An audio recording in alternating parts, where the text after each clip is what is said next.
열왕기상 18장 16절에서 40절로 너희가 어느 때까지 머뭇머뭇하려느냐 라는 제목으로 우리가 말씀을 이제 나누고자 합니다. 이제 우리가 몇 주 전부터 열왕기상의 말씀을 상고하고 있는데 엘리야가 이제 등장을 하고 이제 열왕기하에 가면은 이제 엘리사가 등장을 합니다. 그런데 이 엘리야는 이미 우리가 여러 차례 말씀을 상고했던 것처럼 말세의 종의 대표 계시로 등장하는 인물이죠. 말세 종의 그림자인 겁니다. 그러면은 엘리야 시대의 이스라엘이나 유다가 오늘날 교회들의 모습인 것을 또한 나타내고 있는 겁니다. 그런데 이스라엘이라는 이 나라가 하나님을 섬기는 것 같지만 사실은 하나님을 섬기는 것이 아니라 온 나라의 선지자들이 바알과 아세라를 섬기고 있어요. 이방신이요 우상이죠. 구약의 때에는 실제 바알과 아세라를 섬기고 있는 것을 성경에서 말씀하시고 정확하게 그것이 우상인 것을 말씀하고 있지만 그러나 오늘날은 이처럼 바알과 아세라를 드러내고 섬기는 자들은 없습니다. 그러나 영적인 상태가 그 당시의 이스라엘이나 유다와 마찬가지이기 때문에 우상 숭배를 이렇게 드러내고 하는 자는 없는 것처럼 보이지만 그러나 그 내막은 실상은 그러하다라는 것을 우리에게 영적으로 보여주시고 있는 거예요. 하나님의 이름을 부르고 하나님을 찬양하고 예수님을 찬양하는 것까지만 사실은 바알과 아세라를 섬기고 있음을 엘리야를 통해서 당시의 이스라엘을 통해서 우리에게 나타내시고 있는 겁니다. 또한 에스겔서 8장을 보면은 유다 나라 역시 성전에서 하나님의 성전에서 예배를 드리는데 온갖 곤충들을 벽에다 그려놓고 그러한 곤충들 앞에서 절하며 그것을 섬기고 있고 또는 동방을 향하여 태양을 바라보면서 태양신을 향하여 경배하고 있음을 우리 성경에 이미 기록을 해놓고 있어요. 그러니까 하나님의 이름으로 모여서 예배를 드리지만 하나님의 이름으로 찬양을 하고 하나님의 말씀을 읽는 것 같지만 사실은 우상 숭배를 하고 있는 것이죠. 우리 엘리야 시대 이와 같은 이스라엘이나 유다 나라가 오늘날 교회의 모습이라는 것을 지금 말씀하고 있는 겁니다. 그러나 그때에는 바알이나 아세라 상을 섬긴다는 것이 드러나 있고 오늘날도 다 알 수가 있죠. 그러나 오늘날은 이처럼 드러내고 섬기는 것이 아니다 이겁니다. 다 하나님의 이름을 부르고 있고 예수님을 찬양하고 성령 하나님 안에서 경배하며 찬양을 한다고 하고 있지만 사실은 당시의 이스라엘 즉 바알과 아세라를 섬기고 있는 당시의 이스라엘이나 또는 유다가 성전 안에 들어가서 하나님을 찬양하는 것 같지만 사실은 벽에다가 온갖 곤충들을 그려놓고 또는 동방을 향하여 태양신을 향해서 경배하는 것과 다를 바가 없다 이겁니다. 그런데 자기들도 지금 다 하나님을 섬기고 예수님의 이름으로 예배를 드리고 기도하고 있으니 같다고 생각을 하고 있고 오히려 이처럼 구별하는 자들을 오히려 이상하다고 하는 겁니다. 다 같은 하나님이요 다 같은 예수라 이렇게 얘기를 하는 것이죠. 그러면 과연 그러한가? 여러분들이 이슬람을 믿는 회교도를 아시죠? 이제 아랍인들입니다. 그들이 오늘날 예루살렘에 있는 그 오마르 사원이 있는데 거기가 아브라함이 이삭을 드린 모리아산이요 솔로몬이 성전을 세웠던 곳이죠. 그 땅을 이스라엘 백성들이 이제 예수님을 죽인 이후 나라 잃은 백성이 되어졌을 때 이 아랍권들이 회교도들이 그 땅을 차지하고 그리고 그 자리에다가 오마르 사원이라는 회교도 사원을 세웠어요. 그리고 자기들이 이야기하기를 자기들의 조상인 이스마엘이 아브라함이 모리아산에서 제물을 드린 것이 이스마엘이다. 그렇게 이야기를 하면서 자기들이 아브라함의 후손이요 자기들의 하나님이 참 하나님이라고 이렇게 이야기를 하고 있다 이겁니다. 그러니까 히브리어의 하나님이라는 뜻이 엘이라는 단어인데 아랍어의 하나님이라는 것이 알라라는 단어를 쓰고 있습니다. 그런 말이죠. 그렇게 알라나 히브리어의 엘이나 같은 하나님이라고 그러는 거예요. 그러니까 종국적으로 따진다면 아랍권에서 섬기는 하나님이나 알라라는 신이나 또는 유대인들이 섬기는 엘이라는 하나님이나 또 우리가 섬기는 하나님이나 다 같은 하나님이다 이렇게 이야기를 합니다. 그러나 절대 그렇지가 않죠. 왜 그렇지가 않습니까? 그것은 말씀이 다르기 때문에 그러는 거예요. 이제 유대인들은 이제 구약 성경을 우리와 함께 가지고 있죠. 그리고 우리에게는 이제 신약 성경, 예수님을 그리스도로 섬기며 예수님이 이 땅에서 하신 말씀과 그분의 행적을 쭉 기록해 놓으시고 성령의 감동으로 기록해 놓으신 신약 성경을 우리는 전체적으로 하나님의 말씀이라고 받고 있어요. 그런데 구약 성경은 이제 유대인들과 우리들과 다를 바가 하나도 없는 겁니다.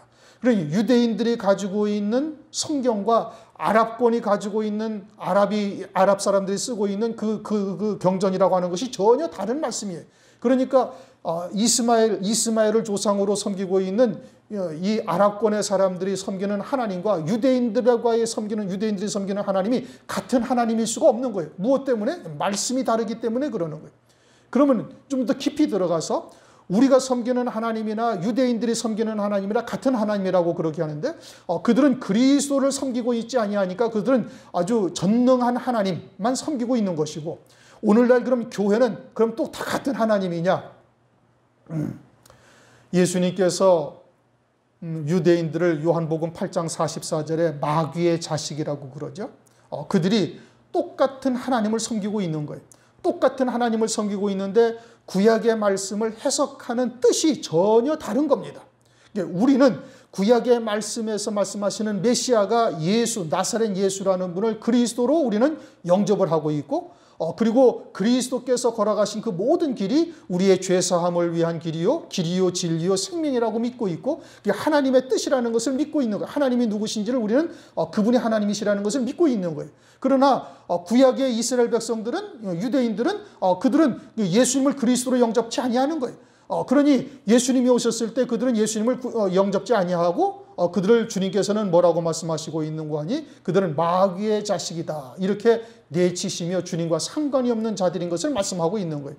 그러니까 구약의 말씀만 섬기고 있는 유대인들이 그 하나님의 말씀의 본뜻이 무엇인지 진리가 무엇인지를 깨닫지를 못하고 있으니까 그들이 섬기는 하나님과 또 우리가 섬기는 하나님이 또 다른 겁니다. 그러면은 이제 교회라는 곳에서 섬기는 하나님은 또 어떤 것이냐? 교회라는 곳에서 섬기는 하나님도 주님이 말씀하시기를 마태복음 7장을 보면은 이제 우리가 주의 이름으로 선지자 노릇도 하고 귀신도 쫓아내고 그리고 많은 능력도 행하지 아니하였나이까 그들도 예수를 믿어야 합니다. 믿는 자들이다 이겁니다. 그럼에도 불구하고 주님의 뜻대로 하지 아니한 자들은 주님께서 상관이 없다라고 말씀하시는 거예요. 다른 말로 하면 진리의 말씀이 무엇인지를 온전히 깨닫고 그 말씀을 쫓는 자들과 그러지 아니하고 혼잡한 말, 즉 하나님의 말씀에 누룩이 섞인 세속적이고 인본적인 말씀을 쫓는 자들의 하나님이 다른 하나님이다 이 뜻인 겁니다. 그러니 문자적으로는 같은 성경의 말씀을 가지고 있다 할지라도 그 성경에서 말씀하시는 하나님의 온전하신 뜻이 무엇인지를 깨닫지 못하고 있다면은 그러면 혼잡한 말로 섬기는 자들이요 그들은 다른 하나님, 다른 예수, 다른 영이 되는 것이죠. 그러므로 오늘날 우리들도 이 교회라 해서 또는 예수 그리스도를 믿는 교회라고 해서 모두가 다 한 하나님 안에서 하나의 진리 가운데 있는 것이냐? 그렇지가 않은 것을 성경에서 말씀해 주고 있는 겁니다. 그러면 그렇지 아니한 혼잡한 말로 사는 자들이 섬기는 하나님은 누구냐? 그것이 바로 바알이요 아세라상을 섬기는 자들과 다를 바가 없음을 말씀하고 있는 것이죠. 오늘날은 드러내놓고 바알을 섬기지 않습니다. 오늘날은 교회가 드러내놓고 우상을 섬기지 않아요.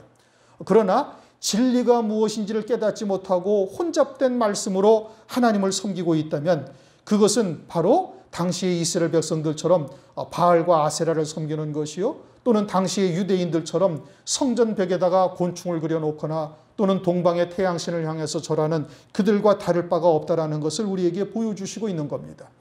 그들은 비록 그 당시에 보이는 우상들을 섬겼지만 오늘날은 다른 말씀, 진리가 아닌 다른 복음, 다른 영, 다른 예수를 쫓고 있다면 그것이 곧 우상 숭배하고 있음을 말씀하고 있는 거예요. 요한계시록 2장 20절을 보면 이렇게 말씀하십니다. 그러나 네게 책망할 일이 있노라. 자칭 선지자라 하는 여자 이세벨을 네가 용납함이니. 이것은 두아디라 교회에 책망하신 말씀이죠. 두아디라 교회는 7 금초대 교회인 겁니다. 금초대 교회임에도 불구하고 바알과 아세라상을 섬기게 만든 이세벨을 용납하고 있는 이와 같은 신앙을 가지고 있는 자들이 있다라는 것을 말씀하고 있는데 이것을 당시의 유대 사회를 통해서 엘리야 시대의 유대 사회를 통해서 명확한 우상인 것을 우리에게 지금 말씀해 주시고 있는 겁니다. 우리가 진리의 말씀이 아니라면은 이처럼 우상을 섬기는 것이라는 것을 성경을 통해서 우리가 알 수가 있는 것이죠. 우리가 16장, 17장 마지막 절을 보면은 사르밧 과부가 엘리야의 하나님이 참 하나님이라는 것을 이렇게 고백을 했죠. 24절을 보면 여인이 엘리야에게 이르되 내가 이제야 당신은 하나님의 사람이시요 당신의 입에 있는 여호와의 말씀이 진실한 줄 아노라. 우리가 지난 시간에 이제 이 부분을 상고했는데 어떻게 해서 엘리야가 하나님의 참 종이요 그 엘리야로 전하신 말씀이 진리라는 것을 어떻게 이 사르밧 과부가 고백을 하고 있어요? 그 엘리야가 죽었던 아들을 살려줌으로써 이와 같은 고백을 하고 있는 거예요. 그것을 히브리서 11장 35절에는 이 사르밧 과부가 죽은 아들을 부활로 받았다라고 말씀하고 있어요. 그러면 부활로 받았다라는 것이 무엇을 말하는가? 그것은 그런 부활의 생명으로 사는 이와 같은 신앙이 되었음을 말하고 있는 것이고, 그러한 부활의 생명, 즉 영원한 생명으로 사는 자들로 이르게 하시는 하나님의 말씀이어야만 그것이 참 진리라는 것을 말씀하고 있는 겁니다. 그러므로 세상에 속하거나 혹은 육신에 속한 이와 같은 하나님의 말씀과 이러한 같은 말씀을 증거하는 자들은 이것은 오늘날 바알과 아세라를 섬기는 우상을 섬기는 것들이요, 이제 이와 같은 하나님의 말씀을 그것도 하나님의 말씀이라고 쫓고 있고 또 하늘에 속한 말씀도 하나님의 말씀이라고 쫓고 있는 이와 같은 이스라엘 백성들에게 지금 주님께서 책망을 하고 있는 겁니다. 어느 때까지 너희가 이 두 사이에서 머뭇머뭇하려는가? 엘리야의 하나님이 참 하나님이고 엘리야가 증거하는 말씀이 참 하나님의 말씀이라는 것을 성경에서 말씀하고 있는데, 이것은 오직 영생에 이르게 하시는 하나님의 말씀이어야 함을 말씀하고 있는 거예요. 요한복음 5장 39절을 보면 너희가 성경에서 영생을 얻는 줄 알고 상고하거니와 이렇게 말씀을 하십니다. 그러므로 성경을 기록하신 본질은 무엇이냐? 영생에 이르는 말씀이어야만 되는 거예요. 육신도 도모하고 세상의 것도 도모하고 또 하늘나라도 도모한다라는 것은 그것은 하나님의 말씀의 본질을 전혀 깨닫지를 못하고 있는 것이고, 그것은 누룩이 섞인 떡이요 혼잡한 말들이요, 바로 그와 같은 말씀을 쫓는 것이 우상을 섬기는 것, 즉 바알과 아세라를 섬기는 것이 됨을 이제 성경에서 말씀하고 있는 겁니다. 엘리야의 때를 통해서 오늘날 교회들의 영적인 신앙의 모습이 어떠하다라는 것을 우리에게 말씀해 주시고 있는 거예요. 그 당시에는 이처럼 새긴 우상과 같은 것들을 섬기고 있었지만 오늘날은 그리스도 안에서 무엇이 우상이요 무엇이 참된 영생의 길인지 진리의 말씀인지를 우리에게 나타내고 있음을 우리가 이제 봐야 되는 것이죠. 16절을 보면은 오바댜가 가서 아합을 만나고 하되 아합이 엘리야를 만나려 하여 가다가, 오바다는 아합 왕의 신하죠. 13절을 보면은 이세벨이 여호와의 선지자를 죽일 때 100명의 참 종들을 갖다가 굴에다가 50명씩 숨겨두고 자기가 그들을 갖다가 먹을 것을 그들에게 주었음을 말씀하고 있어요. 그러면은 성경에서는 이처럼 바알에게 무릎 꿇지 아니한 자들을 이제 성경에서 말씀하시는데, 장차 있게 되어질 환난 가운데 하나님으로부터 인정받는 두 부류의 신앙이 있습니다. 하나는 이제 이 아합이나 또는 이세벨에 의해서 죽임당한 종들, 즉 순교한 종들과 이처럼 굴 속에 피신한, 다시 말하면 환난 가운데 예비처로 피신케 하시는 이와 같은 성도들이 둘이 있죠. 그러므로 굴 속에 피신하여 환난을 넘어간 자들은 예비처 성도들에 해당이 되어지는 겁니다. 그들 모두 다 역시 환난을 통과합니다. 마지막 황충의 때까지 한때 두때 반때의 환난을 다 지나면서 세상의 미련을 끊게 되고, 그런 후에야 예비처로 가는 것이죠. 그리고 그 한때 두때 반때를 통해서 신앙의 정절을 지키다가 순교하는 성도들이 있죠. 이처럼 하나님으로부터 인정받는 신앙은 딱 두 부류밖에 없는 겁니다. 그리고 이세벨과 같은 이와 같이 바알과 아세라상을 섬기는 자들, 다시 말하면 오늘날 혼잡된 말씀, 미혹의 말씀을 쫓는 자들이 결국은 이처럼 음녀교회가 되어져서 하나님의 진노의 심판을 받게 되어질 것을 이들을 통해서 우리에게 나타내시고 있는 것이죠. 17절, 엘리야를 볼 때 저에게 이르되 이스라엘을 괴롭게 하는 자여 니냐. 엘리야가 이스라엘을 괴롭게 한 것이 아니죠. 엘리야가 비 오지 않게를 기도하며 비가 오지 아니한 것이 아니라 하나님의 뜻이 그러함을 엘리야가 깨닫고 그대로 간구한 것일 뿐이죠. 하나님의 도구로 쓰임받은 것입니다. 그러므로 엘리야를 지금 아합 왕은 원수처럼 생각하지만 그러나 엘리야가 기도함으로 비가 오지 아니한 것이 아니라 하나님의 뜻이 그러하였음을 깨닫고 그 뒤에 역사하시는 하나님이 누구신지를 보아야 되는 건데 엘리야에게는 그저 하나님만 보이고 있는 겁니다. 열왕기상 21장을 한번 보십시다. 21장 20절을 보시면은 열왕기상 21장 20절 아합이 엘리야에게 이르되 나의 대적이여 네가 나를 찾았느냐? 대답하되 내가 찾았노라. 네가 스스로 팔려 여호와 보시기에 악을 행하였으므로 그렇게 말씀하고 있어요. 아합 왕이 엘리야를 원수처럼 여기고 있는 겁니다. 그러나 엘리야는 아합을 원수처럼 여기지를 않아요. 엘리야는 장차 있게 되어질 두 증인의 그림자인데 이처럼 아합과 이세벨에 속한 자들이 엘리야를 원수처럼 여김으로 장차 두 증인이 그들에 의해서 죽임당하죠. 이것은 계시록 11장에서 우리가 이미 이제 상고하고 있는 바인 겁니다. 계시록 11장 10절을 보면은 이 두 선지자가 땅에 거하는 자들을 괴롭게 한 고로 땅에 거하는 자들이 저희의 죽음을 즐거워하고 기뻐하여 서로 예물을 보내리라 하더라. 원수요 대적자로 보고 있으니까 두 증인이 죽은 것을 아주 기뻐하고 있고 그리고 두 증인이 하늘을 닫아 비오게 하지 아니하고 물이 변하여 피가 되게 하고 이와 같은 이적을 보여서 때로는 그들이 두렵기도 했던 겁니다. 그러니까 두렵기도 하고 또는 그들을 괴롭게도 한 것이죠. 그러니 아합이나 음료교회나 같은 것이요. 그들은 육신의 눈으로만 지금 보고 있는 겁니다. 믿음의 눈으로 본다면은 하나님께서 역사하시는 살리고자 하시는 이 기근을 통해서 살리고자 하시는 역사를 볼 수 있어야 되는데 그것이 아니라 하나님의 종이 기도하니까 비가 오지 아니한다고 엘리야를 원수로 보고 있는 것이죠. 장차 두 증인에게도 그와 같이 역사하는 것임을 행하는 것을 우리가 요한계시록을 통해서 알 수 있는 것이죠. 그러므로 또한 우리들도 이제 엘리야와 같은 하나님의 뜻을 깨닫고 하나님의 중심으로 볼 수 있는 자들이 되어야 되는 거예요. 때로는 우리를 대적하는 자 또는 원수처럼 대하는 자들에게 우리가 어떻게 대해야 할 것인가? 그들을 사람으로 보는 것이 아니라 또는 원수로 보는 것이 아니라 우리를 온전한 신앙으로 세우는데 쓰임받는 자들로 보고 긍휼히 여길 수 있는 이와 같은 믿음의 자리에 우리가 설 수 있어야 되는 것이죠. 우리가 혹 이제 감정적으로 우리가 대하고 있다면 우리의 신앙이 아직 좀 그와 같은 믿음의 자리에서는 좀 멀리 떨어져 있다. 이것을 우리가 느낄 수 있어야 되는 겁니다. 18절 저가 대답하되 내가 이스라엘을 괴롭게 한 것이 아니라 당신과 당신의 아비집이 괴롭게 하였으니 이는 여호와의 명령을 버렸고 당신이 바알들을 쫓았습니다. 엘리야가 기도해서 3년 반 비가 오지 아니한 것이 아니죠.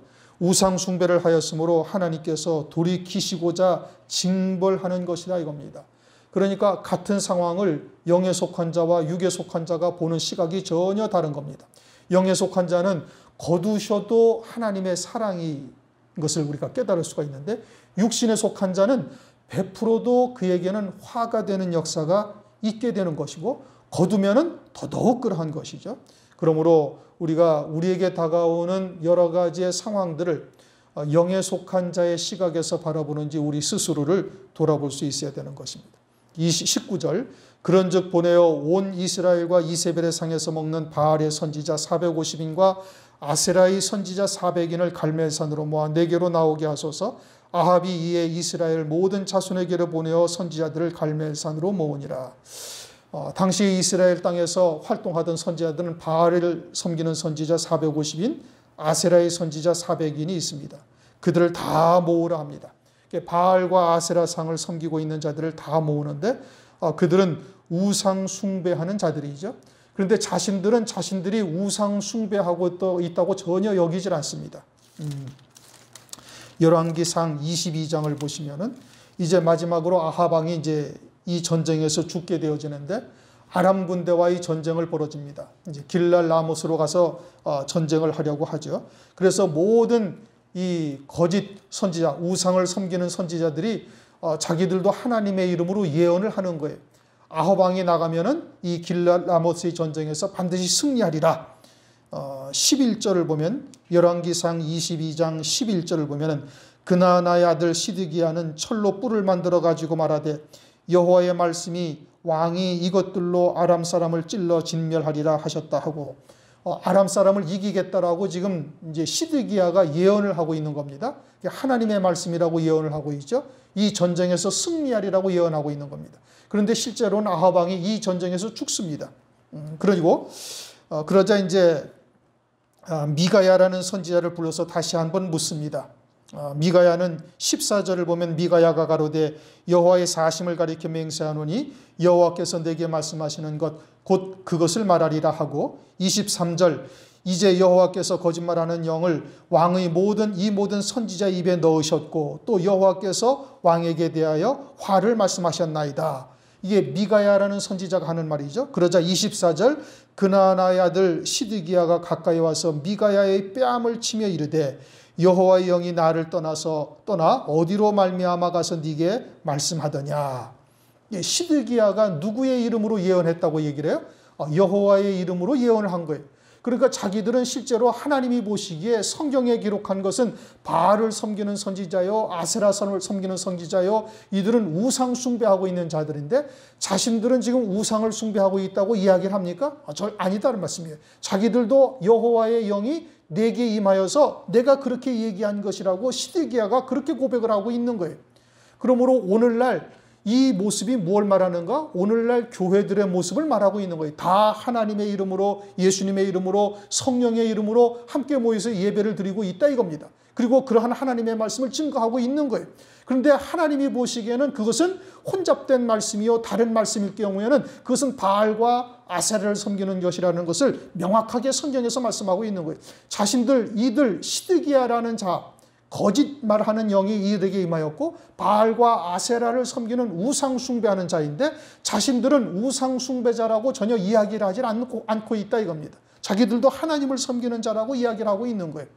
오늘날 교회들의 모습이 그러하다라는 것을 지금 말씀하고 있는 겁니다. 21절 엘리야가 모든 백성에게 나아가 이르되 너희가 어느 때까지 두 사이에서 머뭇머뭇하려느냐. 여호와가 만일 하나님이면 그를 쫓고 바알이 만일 하나님이면 그를 쫓을지니라 하니 백성이 한 말도 대답지 아니하는지라. 그러므로 바알과 아세라를 섬긴다는 이 850명 실제 이제 이 자리에서는 바알을 섬기는 선지자 450명만 왔어요. 그러니까 그들도 역시 자신들은 하나님을 섬긴다라고 이야기를 하고 있다 이 뜻인 겁니다. 그러나 진리가 아니면 즉 하나님의 온전하신 뜻이 아니면 같은 하나님이 아닌 것을 성경에서는 말씀하고 있는 거예요. 즉 진리의 말씀과 혼잡한 말과의 사이를 지금 말씀하고 있는 겁니다. 하나님의 백성들이 바알과 아세라를 섬긴다는 것이 대놓고 우상을 섬기는 것 같지만 그걸 말하는 것이 아니라 하나님의 온전한 진리의 말씀을 쫓는 자들이냐 아니면 혼잡한 말, 누룩이 섞인 떡과 같은 이와 같은 말씀을 쫓는 자들이냐 이 사이에서 지금 머뭇머뭇하고 있음을 말하고 있는 것이죠. 세상에서는 중용이라는 말이 있어요. 중용이라는 것은 이것이다 저것이다 단언을 하지 아니하고 칼로 무 자르듯이 딱 잘라버리는 것이 아니라 그저 좋은 게 좋다 이것도 좋고 저것도 싫어하지 아니하는 이와 같은 노선을 걷는 자들을 이제 중용이라는 단어를 씁니다. 그저 모나지 않고 두루두루 사귈 수 있으니 그것이 좋다. 그러나 신앙에서는 그런 것이 절대 용납되는 것이 아닙니다. 이것은 세상에 속한 음행하는 자들이 하는 말이에요. 이런 것도 하나님의 말씀이고 저것도 하나님의 말씀이고 다 하나님의 말씀이라고 이야기한다는 것은 자기가 육에 속한 자요, 세상에 속한 자요, 또는 아주 인본적인 사상으로 완전히 물들어 있는 자요, 조금 극단적으로 표현하면 음행의 포도주에 취한 자들이다 이 뜻인 겁니다. 그것은 음행의 포도주도 하나님의 말씀으로 옷을 입고 있어요. 하나님의 말씀으로 입고 있지만 그러나 음행케 하는 말씀인 거예요. 즉 누룩이 섞인 떡이요 혼잡된 말이 그러한 것이고 성경은 그것을 세상이라고 표현하고 있는 겁니다. 성경에서 말씀하시는 세상이라는 단어는 예수 밖에 있는 세상을 말하는 것이 아니라 예수 안에서 그와 같이 세상에 속한 말로 사는 자들을 세상이라고 말하는 것이지요.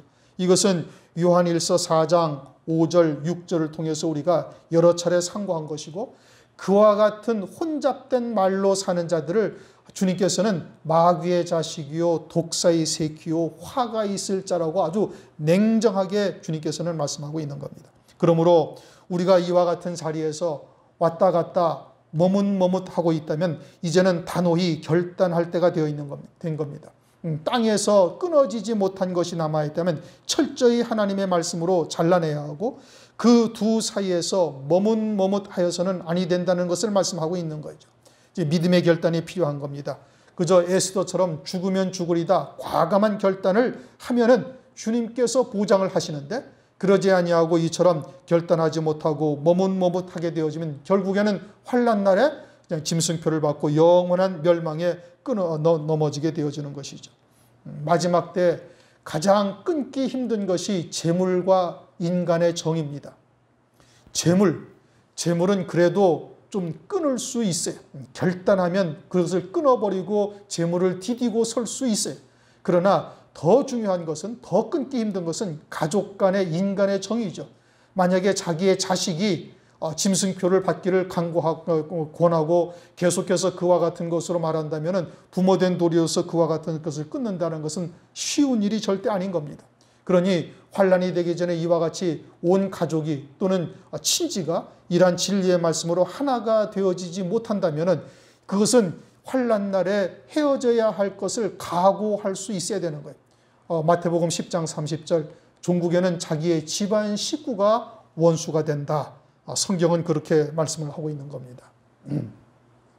이제 오늘 이렇게 사람들은 다 텅텅 비었고 변명되지도 않지만, 이게 동영상으로 예배드린다는 게 아주 낯설고 생소해가지고 제가 지금 자꾸 생각이 아주 집중되지 않고 그래요. 그러니까 조금 이해를 해주시고, 한두 번 지나다 보면 이제 이것도 이제 숙달이 되겠죠. 예전에 한번 그 북한 선교 방송을 하는데, 그건 녹음실에서 그냥 설교를 하는 거거든. 이게 녹음실에서 그냥 혼자 하는 거예요. 마이크 앞에다가 딱 놓고. 여러분 방송하는 사람들이 마이크 보면은 상당히 비싼 겁니다. 여기 뭐 이런 장치까지 다 있는. 그리고 그 마이크 하나만 딱 놓고 거기서 아무것도 없는 데서 혼자 설교하듯이 말한다는 것이 보통 어려운 일이 아니라는 것을 새삼 느꼈거든요. 근데 지금도 아주 그때하고 똑같은 기분이 들어요. 뭐 이제 우리 성도들이 다 집에서 예배를 드리고, 물론 이제 화면으로 보겠지만 저는 볼 수 없으니까 이제 자꾸 막 생각이 이제 딴 곳으로 흐르고 있는데, 이제 한두 번 지나다 보면 좀 익숙해질 겁니다. 어쨌든 우리가 이제 이렇게 예배를 공권력에 의해서 함께 모여 드리지 못한 수도 있다라는 것이, 이게 우리에게 어마어마한 의미심장한 일인 겁니다. 이것이 장차 환난 날에 이처럼 강요당할 수밖에 없는 환경이 되어질 터인데, 이제 이와 같은 것을 우리로 하여금 미리 깨닫게 하시고, 그리고 이제 그때가 가까이 온다라는 것을 아주 피부로 느낄 수 있도록 하나님께서 우리에게 지금 깨우쳐 주시는 거예요. 그러니 이제는 결단해야 할 때가 이미 다가온 겁니다. 정과 욕심을 끊어야 할 뿐 아니라 이제는 재물에 대한 것도 능히 뛰어넘을 수 있는 이와 같은 자리에 있어야 되는 것이지, 그 육과 영 사이에서 중간에서 머뭇머뭇 할 수 있는 때가 이미 이제 지나가고 있는 것이죠. 22절, 엘리야가 백성에게 이르되 여호와의 선지자는 나만 홀로 남았으니 바알의 선지자는 450인이로다. 이제 바알에 섬기는 선지자 450인이 온 겁니다. 그러니 엘리야는 한 명이요, 바알을 섬기는 자는 450명이에요. 대세로 따진다면은 그들이 훨씬 큰 자들인 겁니다. 세상에 권력도 있죠, 재물도 있죠. 그리고는 그들이 다수를 차지하고 있으니까 이와 같이 수적으로 본다면은 엘리야가 아주 미미한 존재인 것이죠. 그러나 진리는, 하나님의 나라는 숫자로 되는 게 아니에요. 고린도전서 10장에도 말씀하시죠. 하나님께서 다수를 싫어하신 거로 저희를 광야에서 멸하셨어요.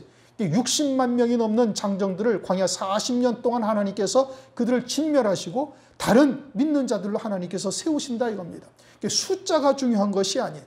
그런데 오늘날 교회가 이제 민주주의라는 이름으로 숫자에 의해서 결정이 되고 또 세상과 같이 물질에 의해서 대세가 판단되는 이러한 시대를 우리가 살아가고 있는 겁니다.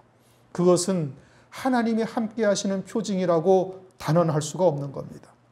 엘리야의 때와 같이 진리를 쫓는 자들이 이렇게 아주 소수요 무엇이 참인지를 우리가 분별했다면 그런 것에 의해 우리가 움직여서는 아니 되는 것이죠. 23절 이하 28절까지는 이제 바알을 섬기는 선지자들과 엘리야가 제물을 놓고 이제 서로 어떤 하나님이 참 하나님인지를 우리가 한번 살펴보자. 그리고 너희들도 단을 쌓아놓고 거기다가 제물을 번제 제물을 들여놓고 불은 붙이지 말고 나도 그러할 것이고 그리고 불이 임하는 선지자 하나님, 불이 임하는 신, 그가 참 하나님이다. 이제 이렇게 서로 이야기를 합니다.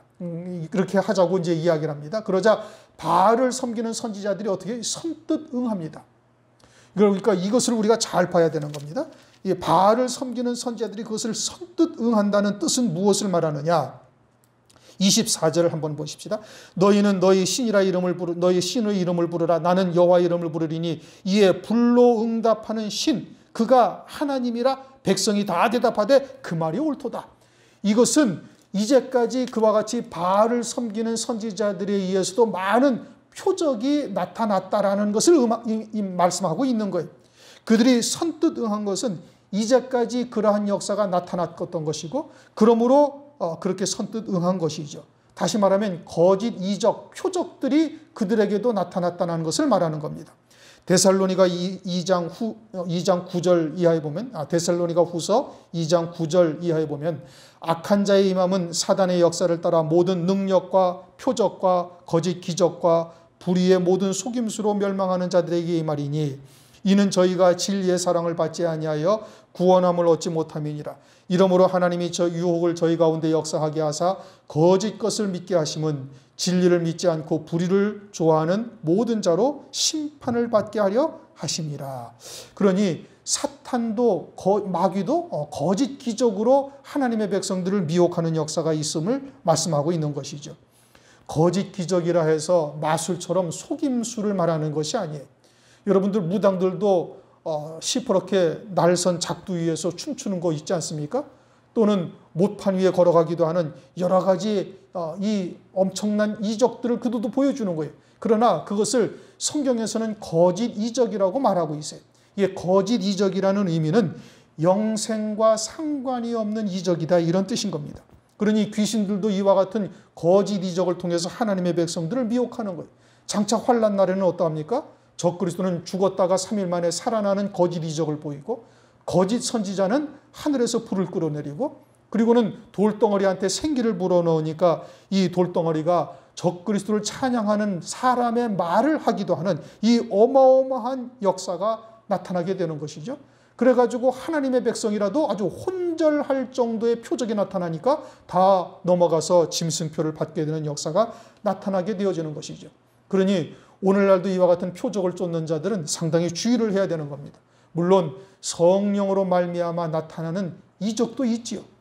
그러나 귀신들도 그와 같은 이적으로 미혹하는 역사가 있음을 오늘날 우리가 알아야 되는 것이고 표적이 있다 해서 그것이 다 성령의 역사라고 이야기를 한다면 그것은 하나님의 말씀을 제대로 깨닫지 못하고 있는 것입니다. 29절 이와 같이 하여 오정이 지났으나 저희가 오히려 진언을 하여 저녁 소재 드릴 때까지 이를지라도 아무 소리도 없고 아무 응답하는 자도 없고 아무 돌아보는 자도 없더라. 아무런 기적이 나타나지 아니하는 거예요. 원래 처음 얘기는 너희가 아침부터 오전까지 너희 신을 부르라고 했는데 오정이 되도록 그들이 자기들의 바알이 응답을 하지 않자 불로 응답하지 아니하자 자기 몸을 막 규례대로 상하며 피를 흘리고 그러면서 그 앞에서 뛰노는데 저녁 때까지 다 되도록 되어도 바알이 응답하지 않는 거예요. 이것은 하나님께서 막으신 것이다 이겁니다. 그럼 오늘날 그와 같은 거짓 이적이 나타나는 것은 하나님께서 허용을 하신 거예요. 왜요? 진리의 사랑을 외면하는 자들로 하여금 거짓 것을 믿게 하사 하나님께서 심판하실 때 심판하기 위해서 그러시는 것이죠. 그러므로 표적을 쫓는 자들, 이것은 아주 상당히 위험한 신앙에 있는 것이죠. 그래서 29절 그와 같이 아무도 돌아보는 자가 없더라. 응답의 역사가 나타나질 않죠. 30절 엘리야가 모든 백성을 향하여 이르되 내게로 가까이 오라. 백성이 다 저에게로 가까이 오매 저가 무너진 여호와의 단을 수축하되, 이제 하나님께서 어떻게 응답을 하시는가를 우리에게 이제 방법을 알려주시는 거예요. 무너진 단을 수축한다. 구약에서는 제단이죠. 오늘날은 우리의 심령 성전을 말하는 겁니다. 우리의 심령 성전을 하나님의 말씀에 의해서 다시 쌓는 것인데, 그 제단을 수축한다라는 것은 먼저 바알을 섬기는, 또 이와 같은 육신에 속한 모든 것들을 끊어버리면서 그 단을 수축한다라는 것은 회개하는 역사를 행하는 것을 말하는 겁니다. 우리가 세상에 속하고 혼잡된 말씀을 쫓아 잘못된 우상을 섬겼다라는 것을 하나님 앞에 회개하는 것이죠. 그것이 단을 수축하는 것이고, 야곱의 아들들의 지파의 수요를 따라 12돌을 취하니, 이스라엘은 비록 하나님을 버렸지만 하나님께서는 버리지 아니하십니다. 로마서 11장 29절을 보면 하나님의 은사와 부르시면은 후회하심이 없다, 그렇게 말씀하시죠. 그러니 하나님께서 한 번 택한 그들은 절대 버리지 아니하시죠. 그래서 12지파 12돌을 세웠다. 그래서 12지파를 하나님께서 통해서 하나님의 뜻을 이루어 가실 것을 말씀하고 있는 것이고, 신약에 와서는 그것이 12사도로 이어지고, 환난 날에는 12지파, 영적인 12지파에서 14만 4천의 종들이 등장하여 환난 날의 마지막 사역을 행하게 하시죠. 그래서 하나님께서는 방책을 세우시고 그 구원을 이루어 가시는 겁니다. 그래서 야곱의 아들들의 지파의 수요를 따라 12돌을 취하니, 이 야곱은 여호와께서 옛적에 저에게 임하여 이시기를 내 이름을 이스라엘이라 하리라 하신 자더라. 이제 창세기 32장에 야복나루터에서 환도뼈가 부러진 야곱이 이스라엘이라는 이름으로 불리움을 받겠죠. 환도뼈가 부러진 야곱은 무엇을 말하는가? 이제는 완전히 거듭난 자요 새로운 피조물이 되어졌음을 말하는 겁니다. 그리고서는 32절, 35절 도랑을 파고 물을 붓습니다. 물을 붓는데 이 물로 제물과 제단에 물을 붓고 깨끗이 하는 것이죠. 그것은 에베소서 5장 26절 말씀처럼 물로 씻어 말씀으로 깨끗게 하신다. 즉 하나님의 말씀으로 정결함을 입게 되는 것을 말해요. 즉 혼잡된 말씀들을 다 버리고, 그리고 단을 수축하고, 이제는 온전히 하늘에 속한 자 이스라엘 새 피조물로 되어 이제는 하나님의 진리의 말씀으로 정결함을 입게 되어지는 것, 이와 같은 중심이 되어져야 함을 말씀하고 있는 것이죠. 우리 36절, 37절을 우리 읽어보시겠습니다. 열왕기상 18장 36절, 저녁 소재 드릴 때에 이르러 선지자 엘리야가 나아가서 말하되, 아브라함과 이삭과 이스라엘의 하나님 여호와여, 주께서 이스라엘 중에서 하나님이 되심과 내가 주의 종이 됨과 내가 주의 말씀대로 이 모든 일을 행하는 것을 오늘날 알게 하옵소서. 여호와여 내게 응답하옵소서. 내게 응답하옵소서. 이 백성으로 주 여호와는 하나님이신 것과 주는 저희의 마음으로 돌이키게 하시는 것을 알게 하옵소서. 이제 엘리야가 기도하고 있습니다.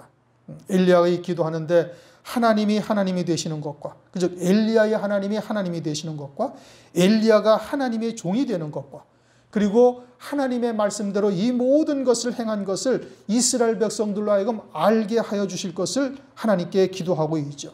하나님의 영광을 위한 기도요, 엘리야의 임의로 한 모든 것이 아니라 하나님의 뜻대로 행한 일인 것을 알게 해달라 하시면서, 이처럼 기근과 또는 큰 가뭄이 든 것이 하나님께서 저희들의 마음을 돌이키게 하려 하시는 것을 알게 하실 것을 기도하고 있는 거예요.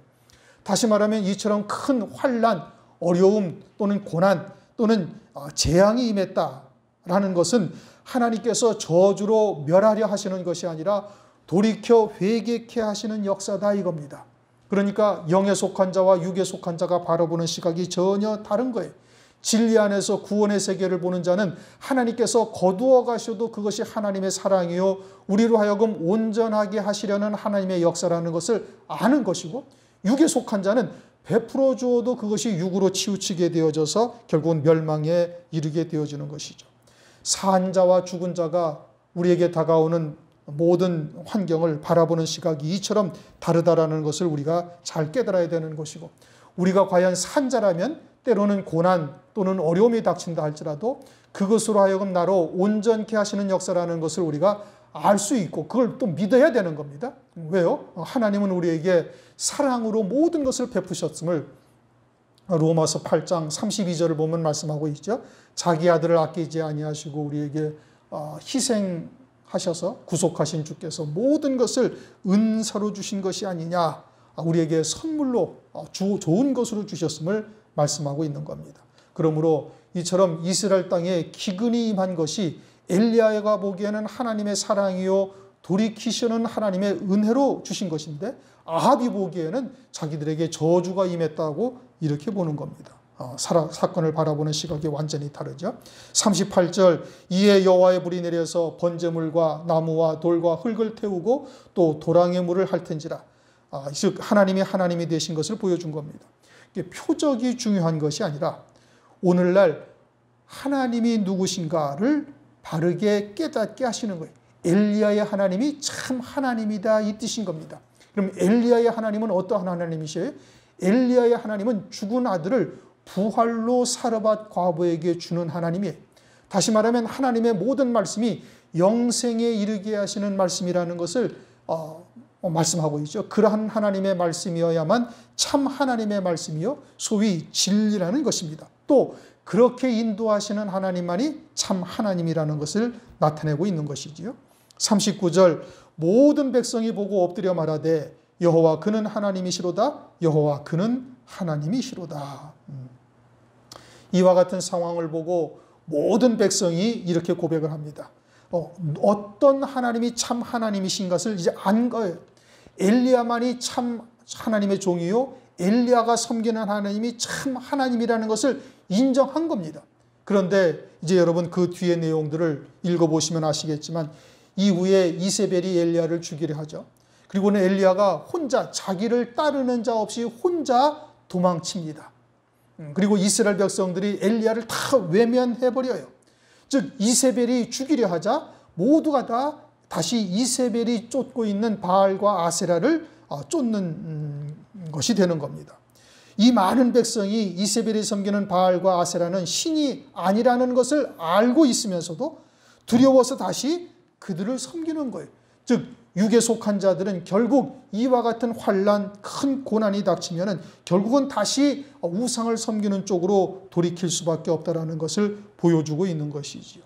말세에 우리가 육에 속한 것에서 끊어버리지 못한 신앙이 어떠한 결말을 맞게 될 것인지 미리 보여주시는 겁니다. 그러므로 하나님에 대한 신앙이 확고히 자리 잡아야 되는 것이고 어떠한 하나님이 참 하나님이신지 우리가 분명히 확인해야 될 것이고, 우리가 두 사이에서 머뭇머뭇하다가는 결국 이처럼 치우쳐 멸망의 길로 빠질 수밖에 없다라는 것을 우리가 깨달아야 되는 겁니다. 성전을 보면은 성전에 들어갈 때 제일 먼저 있는 것이 놋제단, 번제단이 있습니다.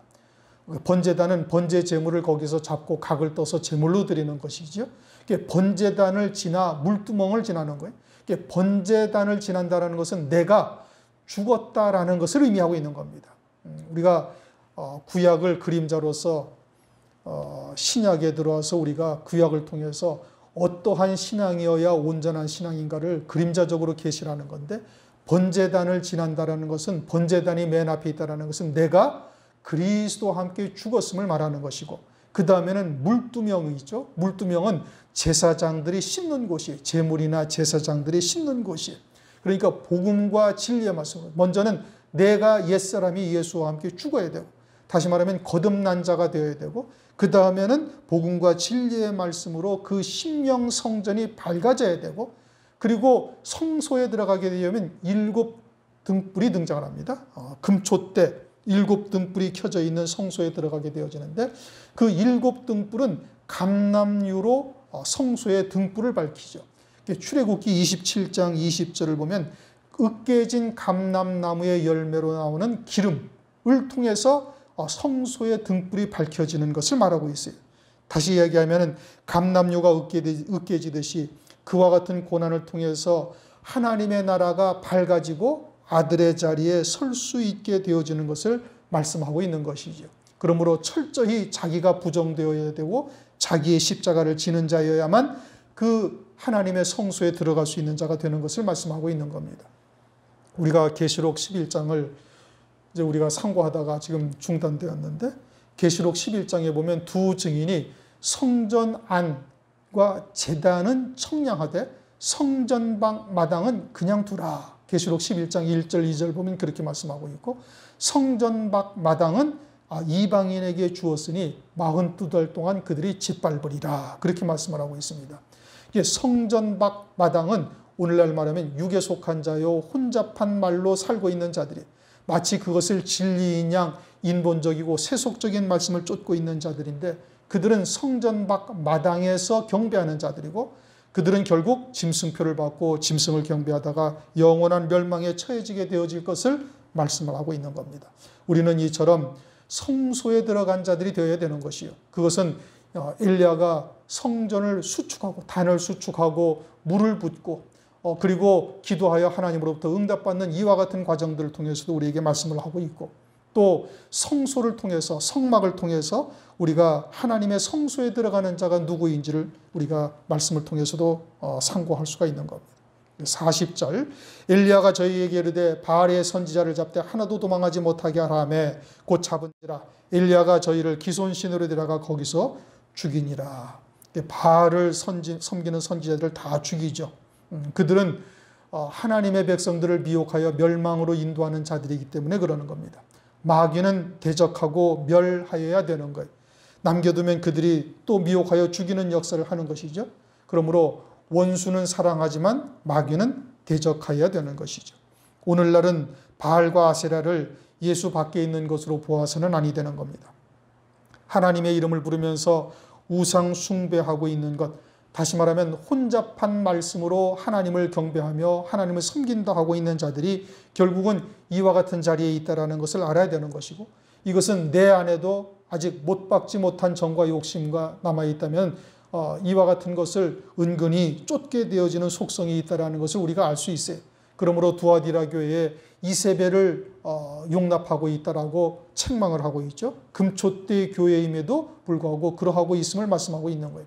그러므로 먼저는 내 자신이 이와 같이 아직 육에 속한 것에서 끊어지지 못하고 머뭇머뭇거리고 있다면 이제는 우리가 결단을 해야 할 때가 이미 되었다라는 것을 말하고 있는 것이고, 또 예수 밖에 있는 자들 가운데 우리의 친족, 형제 또는 아는 사람들이 있다면 이제 그와 같은 혼잡한 말에서 벗어날 수 있는 때가 되었다라는 것을 우리가 이제 알고 증거할 수 있는 자가 되어야 되는 겁니다. 이 코로나19라는 이 대역병의 사태로 오늘날 이처럼 정상적인 예배를 드리지 못하게 되었어요. 이게 말세에 있을 일이죠.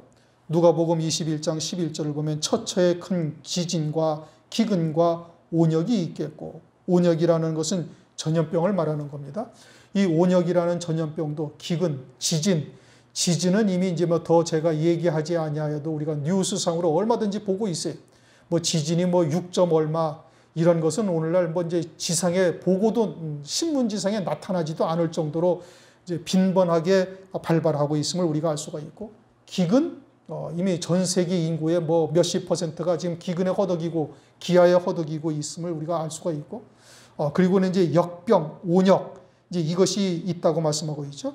이미 아는 바와 같이 사스나 메르스와 같은 것으로 이미 수년 전에 이미 우리가 경험을 했던 겁니다. 그러나 그 당시에는 이것이 아주 국지적으로 아주 지역적으로 있었기 때문에 크게 생각지 않았지만 이 코로나19라는 이 엄청난 대유행을 통해서 팬데믹이라고 그러죠. 온 세상에 퍼지지 아니한 곳이 없어요. 이것을 통해서 우리가 하나님의 말씀과 같이 큰 지진과 기근과 온역이 있다라는 것을 우리가 이제 체감하고 실감한다면은 이제는 우리가 정말 주의 재림의 때가 심히 가깝다라는 것을 우리가 이제 알 수 있는 것이죠. 그에 더해서 교회가 얼마나 쉽게 반사회적인 곳으로 매도될 수 있는지 코로나 사태로 우리에게 보여주신 겁니다. 이제는 강제로 예배의 모임까지 못하게 할 수도 있다는 것을 우리가 이제 눈으로 보고 있는 겁니다. 이 세상의 정치가 하나님의 나라를 이렇게 침범할 수도 있다는 것을 보여주는 거예요. 그러나 환난 날에는 이렇게 침범하지 않습니다. 이렇게 대놓고 예배를 못 드리게 하지 않아요. 우리가 이제 이와 같은 사태를 통해서 우리가 한 가지 볼 수 있어야 되는데, 다니엘서를 한번 보십시다. 다니엘서 7장. 이건 다니엘서를 상고할 때 이제 한번 했던 말씀이지만, 다니엘서 7장 25절을 한번 같이 읽어보시겠습니다.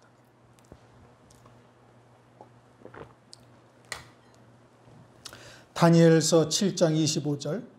그가 장차 말로 지극히 높은 자를 대적하며 또 지극히 높으신 자의 성도를 괴롭게 할 것이며, 그가 또 때와 법을 변개코자 할 것이며, 성도는 그의 손에 붙인 바 되어 한 때와 두 때와 반 때를 지나리라. 자, 이제 무슨 내용인지는 대충 알겠죠? 적그리스도에 대한 내용인 겁니다. 그것이 다니엘서 7장에서는 작은 뿔로 등장을 합니다. 작은 뿔이 등장을 해서 말로 지극히 높은 자를 대적한다라는 것은 이제 후 3년 반 들어 자기를 하나님의 자리에 딱 놓고 자기를 하나님으로 경배하도록 만드는 것을 말하고 있고, 지극히 높으신 자의 성도를 괴롭게 할 것이며, 이것은 한때 두때 반때를 이제 통해서 죽이는 것을 말하는 겁니다. 이제 순교케 될 것을 말하는데, 그 다음 문장, 그가 때와 법을 변개코자 한다, 이렇게 말씀하고 있죠. 때를 바꾼다라는 것은 연호를 바꾸는 겁니다. 우리가 지금 연호를 서기 몇 년 이렇게 하죠. 이것은 이제 before Christ, 즉 기원 전, 기원 후, 아노 도미니, 이제 기원 후 주의 은혜의 해다 해서 서기 몇 년이라고 그리스도로 말미암아 연호가 지금 바뀌어져 있습니다. 그런데 장차 적그리스도가 등장하면 자기를 기준으로 해서 연호를 만드는 거예요. 여러분, 일본이라는 나라는 일본의 그 왕의 때를 따라서 뭐 소화 몇 년 하면서 서기 연도를 쓰질 않습니다. 왕의 연호를 쓰는 거예요. 자기 나라의 왕의 연호. 그와 같이 적그리스도가 때를 바꾼다라는 것은 자기를 기준으로 해서 이제는 그 연호를 자기 말해서 적그리스도 1년, 2년, 3년 이런 식으로 때를 바꾼다는 얘기고, 또 법을 바꾼다, 변개코자 한다라는 것은 뭘 말하는 거 아니? 세상의 법을 말하는 것이 아니라 하나님의 법, 즉 예배의 법을 바꾼다는 얘기예요. 예배의 법을 어떻게 바꾸는 거 하니? 그것을 자기를 잠깐 경배하고 그리고 자기를 찬양하고 그렇게 하고 예배를 드리라 이겁니다. 다시 말하면 짐승을 경배하고 예배를 드리게 하는 거예요. 예배의 법도를 바꾸는 것을 말하는 겁니다. 오늘날 이 코로나라는 사태로 예배의 모임을 갖지 못하게 하는 이 어마어마한 사태를 우리가 눈으로 목도하고 있죠. 환난 날에는 이렇게 하질 않습니다. 그러나 이러한 사태를 통해서 얼마든지 세상의 권세가 교회를 이렇게 핍박할 수도 있고 교회의 권위를 침해할 수도 있다는 것을 우리가 안다면은, 장차 하나님의 이 환난이 등장하면 어떻게 하나님의 나라를 바꾸는지, 법을 변개하는지, 어떻게 하나님의 권위에 도전을 하는지를 말씀을 통해서 우리가 깨달아야 되는데, 법을 변개한다라는 것은 그와 같이 행하는 것을 말하고 있는 거예요. 그러니 이렇게 예배의 모임을 갖지 못하게 하는 이와 같은 역사를 통해서 충분히 그러할 수도 있다는 것을 우리가 이제는 깨달을 수가 있고 이제는 체감할 수가 있다, 이것을 보는 겁니다. 오늘날은 그래도 비대면 예배라는 형식을 통해서 온전한 예배를 우리가 드리고 있는 겁니다. 온전히 하나님만을 경배하고 하나님의 말씀으로 예배를 드릴 수가 있죠. 그러나 장차는 환난의 때가 되어지면 이 법을 변개코자 하는 거예요. 이것을 우리가 오늘날 이와 같은 사태를 통해서 충분히 알 수가 있다 이겁니다. 코로나 사태를 통해서 그러한 것을 알 수 있으니 이제는 더 이상 머뭇머뭇거릴 때가 아니다 이겁니다. 무엇이 진리인지를 알았다면 그 신앙을 우리가 정확하게 해야 할 때이고, 말세의 때에 따른 말씀을 듣는다고 또한 금방 그 신앙에 서는 것이 아니니, 그러니 속히 결단을 하고 우리가 하나님의 말씀 앞에 더 겸손한 자, 겸비하는 자 되어야 될 것입니다. 우리 역시 새로운 마음으로 다시 다잡고 나가야 될 것이고, 우리 금년도 교회 표어의 말씀처럼 주의 일을 속히 부응케 하시옵소서 당당하게 외칠 수 있는 우리 모두가 되시기를 주님의 이름으로 축원합니다.